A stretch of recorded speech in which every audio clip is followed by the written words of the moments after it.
You are Locked On Cougs, your daily podcast on the Houston Cougars, part of the Locked On Podcast Network, your team every day. Paul, Diet Dr. P in segment 3. Diet Dr. P in segment 3. That might be what this white can in a koozie is. might not be.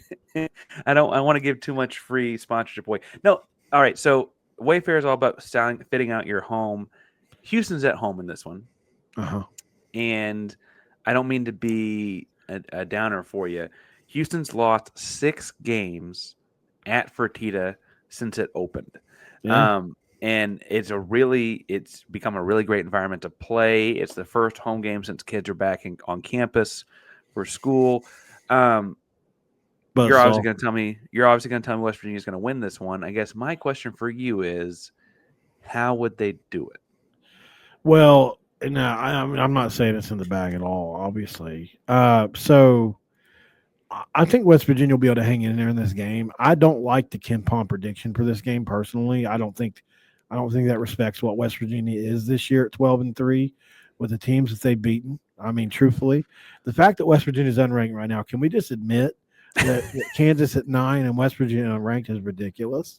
So for the folks at home listening that maybe are Houston people don't know this or whatever, first of all, the Ken Pom is got the analytical measure prediction or whatever. It's got Houston winning 68-54. And then West Virginia at 12-3 lost last week to Arizona and is now out of the top 25. Kansas, who West Virginia beat, as we mentioned earlier, is presently ranked number 9, if I'm correct, right? Right. And Houston's at 10. West Virginia's also beaten Arizona. Yeah, they also beat Arizona earlier this season. Your losses are Pittsburgh and Louisville. Pretty good losses. So you feel a little insulted by these stats.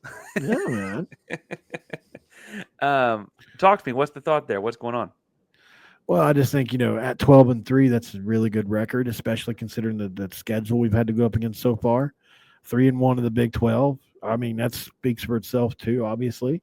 Pitt, who may be the best team in the ACC, certainly one of.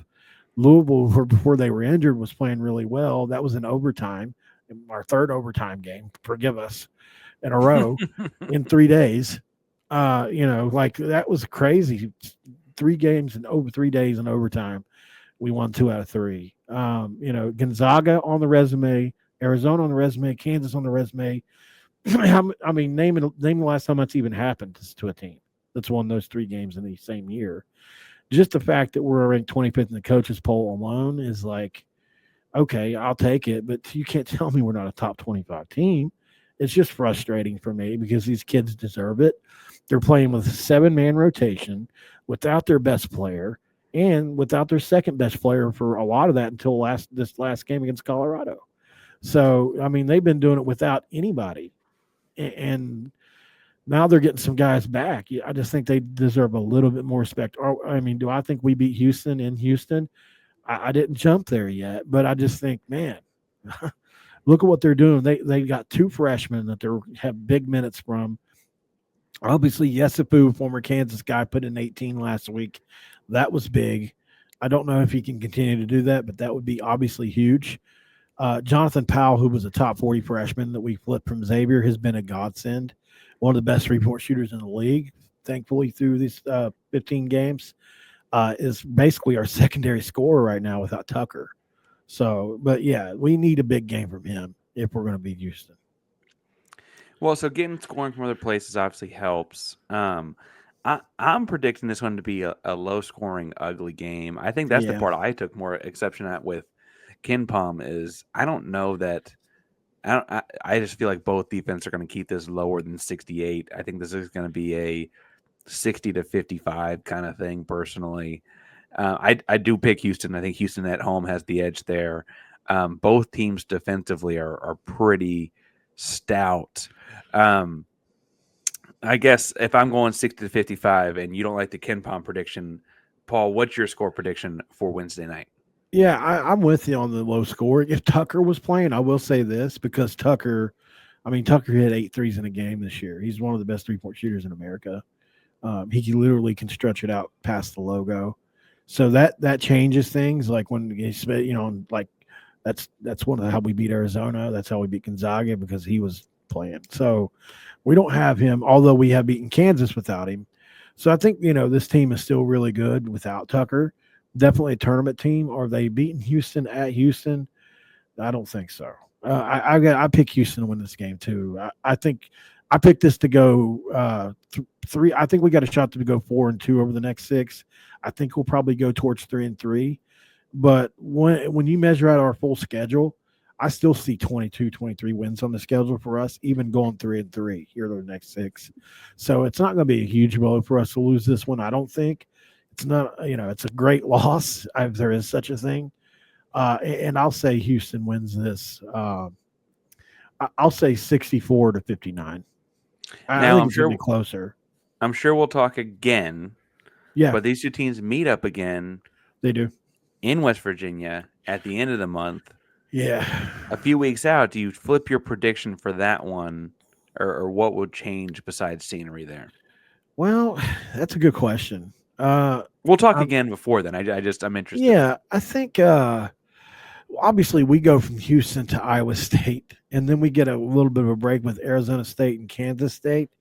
So let's hypothetically, my prediction's right. We lose to Houston and Iowa State, but we win against Arizona State and Kansas State. That's that 2-2. I think I could see a world if we're like 2-2 down this next stretch, where we might be in a good spot to win that Houston game at home. One, because we really would need it at that point. Two, because we're so good at home too. We haven't not only lost 6 games, but we do have one of the better home advantages in the league. So from a noise standpoint anyway. So yeah, I could see West Virginia getting that one at home, especially if we just get a couple guys back. 7 guys. It's one thing to have a 7-man rotation for the NCAA tournament. That happens a lot. But for the entirety of for 16 more conference games, you're asking for trouble. These kids will get worn down over that. So we've got to have some players back. There's just no other way around it. Even if we've got an unredshirt guy. Unredshirt guy. Yeah.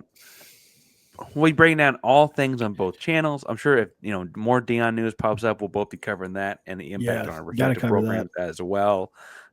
Too big of a ripple effect on that one.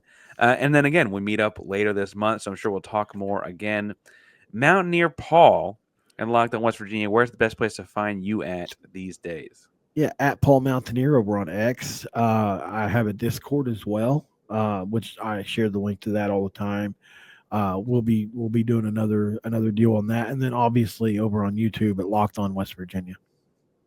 Locked on Coogs, just like Locked on West Virginia, is wherever you get your podcasts, and on YouTube. Hit subscribe, hit the bell so you know we're live. We're going to be live after the game on all your social media platforms. I'm at Painsworth512, P like Parker and then Ainsworth, but it is more fun to say that way. Paul, I wrap up every show by saying go Cougs. Do y'all have a hand sign? Maybe, kind of, sort of? No, it's just it's a great day to be a Mountaineer wherever you may be, or let's go Mountaineers. But I can do one, actually. How about West Virginia? Is that backwards? Should it be like this? There you go. Okay.